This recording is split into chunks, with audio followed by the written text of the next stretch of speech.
Postei um vídeo falando a respeito de respeitar a religião dos outros. E veio o seguinte questionamento. Cara, eu respeito a religião dos outros, os outros aqui não respeitam a minha. E então eu vou ler aqui em Mateus, capítulo 5, versículo 11. Bem-aventurados serão vocês quando por minha causa os insultarem, os perseguirem e levantarem todo tipo de calúnia contra vocês. Alegrem-se e regozijem-se, porque grande é a sua recompensa nos céus, pois da mesma forma perseguiram os profetas que vieram antes de vocês. Primeiro que ele já começa falando bem-aventurados, ou seja, felizes. Você tem que se alegrar se alguém não respeitar a sua religião. Se alguém falar alguma mentira, ir lá e zoar, caçoar daquilo que você está pregando, daquilo que você está mostrando ali na sua fé. Servir a Jesus não é fácil mesmo. É normal essas coisas acontecerem. Só que quando isso acontece conosco, a gente tem que lembrar que muito mais aconteceu com aqueles que vieram antes de nós. Então você está me dizendo que mesmo se alguém não respeitar a minha religião, mesmo eu respeitando a religião do outro, eu tenho que ficar calada, tenho que ficar quietinha? Exatamente isso. Quando nós aprendemos a respeitar as outras pessoas, nós estamos fazendo aquilo que Jesus deseja. Ele quer que a gente faça o bem sempre. Agora, quando outra pessoa vem e fala contra o que estamos dizendo, aí Jesus fala, peraí que agora tá mexendo é comigo, não é mais com vocês. Quando você age por suas mãos e você mesmo vai lá e responde ao insulto que você está recebendo, você está dizendo para Jesus, Jesus, pode deixar que eu resolvo.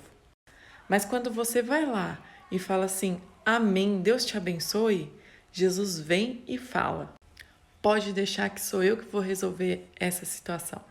E ainda tem mais, que Jesus fala que a gente tem que orar por essas pessoas. Sim, você imagina isso? Eu já passei por uma situação em que eu fiquei tempos orando por uma pessoa que sempre que me via, ficava de cara feia, não falava comigo, me tratava mal, e eu fiquei ali, orando. Num certo dia, aquela pessoa passou por um processo de libertação, ela veio na minha direção na hora, chorando, me abraçou e simplesmente falou, me perdoa, porque não era eu que não conseguia falar com você, era ele. O inimigo te odeia de uma forma sobrenatural. Primeiro eu fiquei assim, depois eu fiquei assim, que bom que ele me odeia. Ou seja, muitas vezes as perseguições que nós passamos não é a pessoa, é o inimigo agindo através da vida dela. Talvez, a princípio, ela vai ficar muito nervosa falando, poxa, você tá falando que eu tô com Satanás no corpo?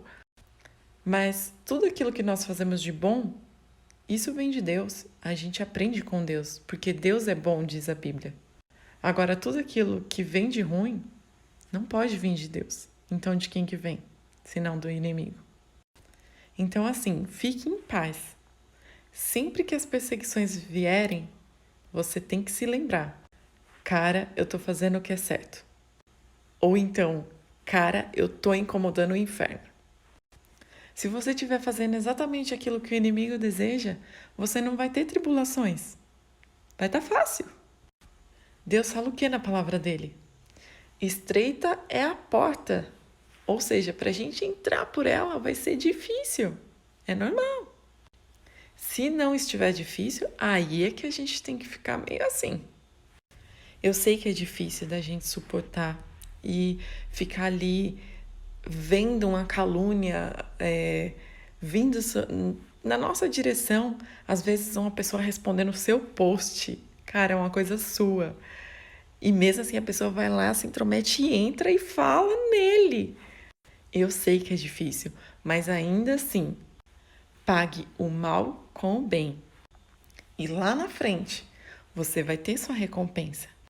Às vezes você vai ver, igual eu vi, a pessoa se convertendo e depois vindo pedir perdão para você. Nós não fazemos ideia de como as coisas acontecem. Mas nós temos que ter na mente que nós confiamos no trabalhar de Deus nas nossas vidas. A única coisa que eu te digo, não pare. No dia que a calúnia vier, no dia que a tribulação vier, no dia que o confronto vier, aí você lê aquilo e fala: glória a Deus! Caraca, tô incomodando o inferno mesmo. Tá dando certo a minha estratégia. Vou continuar. Tenha a força de Jesus. Busque sempre a Deus. É difícil? É, mas na força do Espírito Santo a gente consegue vencer essas coisas. Quanto mais forte brilhar a sua luz, mais as trevas vão ficar incomodadas. Porque quanto mais luz, menos trevas. Não desanime, eu já passei por isso.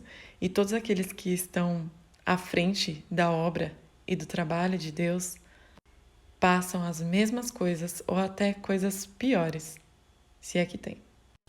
Então, eu respeito a religião dos outros, os outros é que não respeitam a minha. Glória a Deus. Continue somente orando e entregando a vida dessa pessoa para o Senhor, que Deus está vendo tudo isso.